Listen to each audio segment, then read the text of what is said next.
हे आहे सर्वज्ञ श्री चक्रधर स्वामींच्या श्रीचरण स्पर्शाने पुण्य पावन झालेले जाळीचं देव ठिकाण।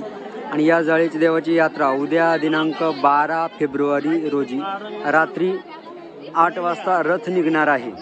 आणि त्या रथयात्रेला उद्या सुरुवात होणार आहे। मात्र आजच 11 तारखेला ही रांग दर्शनाची महिलांची तथा पुरुषांची लागलेली आहे। ही संपूर्ण रांग खूप लांब पर्यंत आहे। मी नेहमी सांगत असतो की दर्शनाला यायचं, यात्रेला यायचं तर यात्रेला आल्यानंतर रांगेतच लागून दर्शन घ्यायचं असतं। बरीच लोक मोठ्या एकीने सांगतात बाबा मी इकून घुसलं तिकून घुसलं। जर आपल्याला पूर्ण गोमटा हवंय, पुण्य हवंय तर जाळीच्या देवाच्या यात्रेला आल्यानंतर रांगेत लागूनच दर्शन घ्यायला हवं, तर पुण्य गोमट मिळत असतं। आपण नेहमी जेव्हा येतो काही मिनिटं मंदिरात थांबत असतो आणि पुन्हा बाहेर निघत असतो। आज यात्रेच्या निमित्ताने जेव्हा 2 तास 3 तास 4 तास कदाचित उद्या दुपारपर्यंत 5-6 तास रांगेत उभं राहावं लागू शकतं।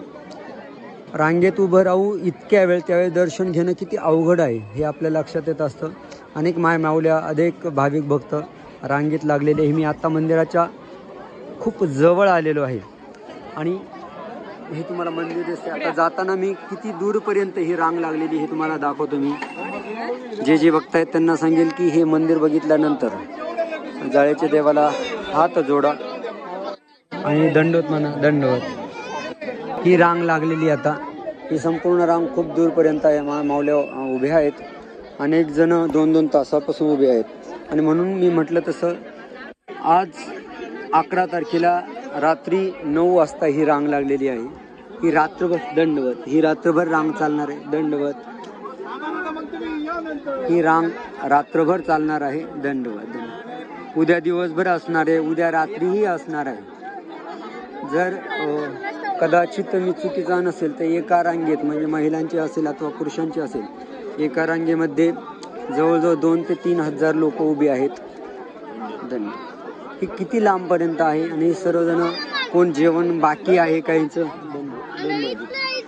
जेवण बाकी आहे दंडवत, काहींचे जेवण झालेले आहे। काहींनी सांगितलं की जेवण केलं आणि रांगेत उभं राहिलो तर कंटाळा येईल, झोप लागेल, म्हणून अनेक जण न जेवताच उभे आहे। आणि काहींनी सांगितलं देवाचं दर्शन व्हायच्या अगोदर कसं जेवण करावं, पहिलं दर्शन घेतो आणि नंतर जेवण करतो, म्हणून उभे आहेत हे भाविक। आणि कदाचित माझा देव जाळीचा बाबा, धन्यवाद जाळीचा बाबा यामुळेच इथे आलेला असावा।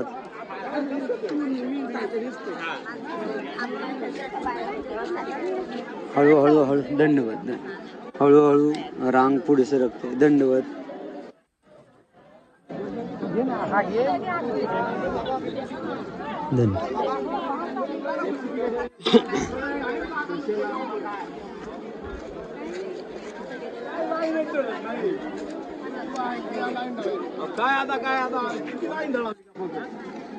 म्हणजे पुढे नेमकं काय होते गुसाट्यात मध्ये काय होते आता काय म्हणतात बाबांनी तरी झाले तर घेते नाही। धन्यवाद। आपला रथ जिथून निघतो त्या गोपाला आश्रमापर्यंत ही रांग लागलेली आहे आणि दोन्ही रांगा लागलेल्या आहेत। आता धन्यवाद धन्यवाद धन्यवाद धन्यवाद धन्यवाद। रात्रीच्या वेळेला ही रांग कदाचित पार ग्रामपंचायतपर्यंत गेटपर्यंतही जाते, कधी कधी श्री लासूरकर बाबांच्या आश्रमापर्यंत नक्की जाते। आता आपला श्री गोपाळ आश्रम अर्थात जिथून रथ निघतो उद्या रात्री 8 वाजता तिथपर्यंत ही रांग लागलेली आहे। धन्यवाद धन्यवाद। हे तुम्ही बघू शकता एवढ्या दूरपर्यंत रांग आहे, अजून पुढे आहे। धन्यवाद धन्यवाद धन्यवाद धन्यवाद।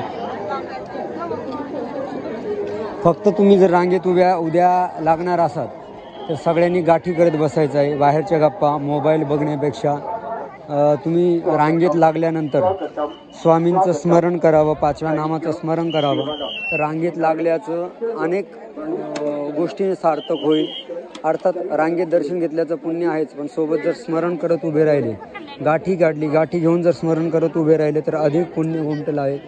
महिलांची रांग इथे संपलेली आहे, इथपर्यंत आहे महिलांची रांग। आता पुरुषांची रांग अजून मागे आहे। धन्यवाद. ही पुरुषांची रांग दूरपर्यंत आहे. धन्यवाद.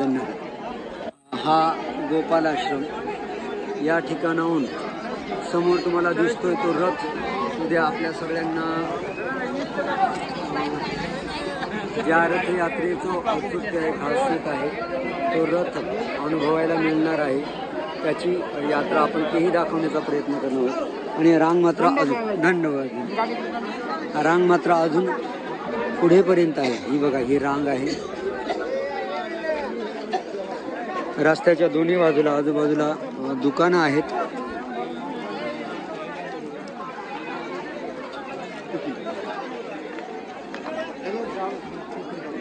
रांग काय संपना, अजून दूरपर्यंत चाललेलीच आहे.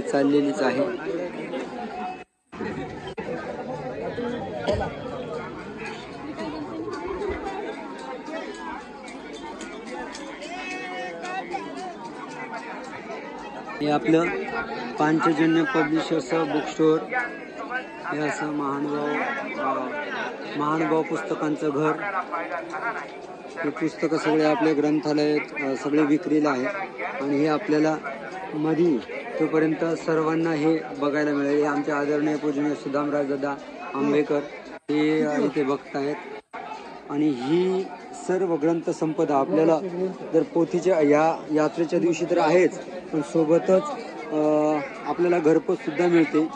हे सर्व ग्रंथ संपदा आपण घरपोचही मागू शकतो.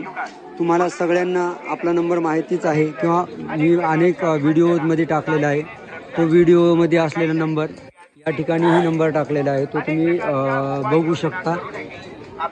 तर ही आहे जाळीच्या देवाची बाबाची जत्रा. हे रांगा लागलेल्या आहेत आणि ह्या रांगा खूप दूरपर्यंत सदभक्त उभी आहेत. रांगा लागून दर्शनात उभं राहिल्याचा फायदा महत्त्वाचा असतो. वर्षभर जेवढा देवधर्म केला नाही तेवढं त्याचं सगळं गोमटं आता आपल्याला रांगेत उभं राहिल्यानं मिळत असतं. आणि म्हणून हे सर्व भक्तजन उभे आहेत. मी मागा म्हटलं तसं अनेक जण खूप हुशारकीने मोठ्याकीने सांगतात, बाबा आम्ही रांगेत नाही लागलो, मध्ये असा वशिला लावला, तसा वशिला लावा, पोलिसाशी चांगलं बोललो, ओळखीनं गेलो. त्यापेक्षा ही रांग लागून दर्शन घेतलेलं कधीही महत्त्वाचं आहे. आणि हे अनेक जण रांगेत लागलेले आहेत. खूप दुरून पूर्ण देशभरातून हे सर्वजण आलेले. तर अशा रीतीने या ठिकाणी आपली ही रांग संपलेली आहे.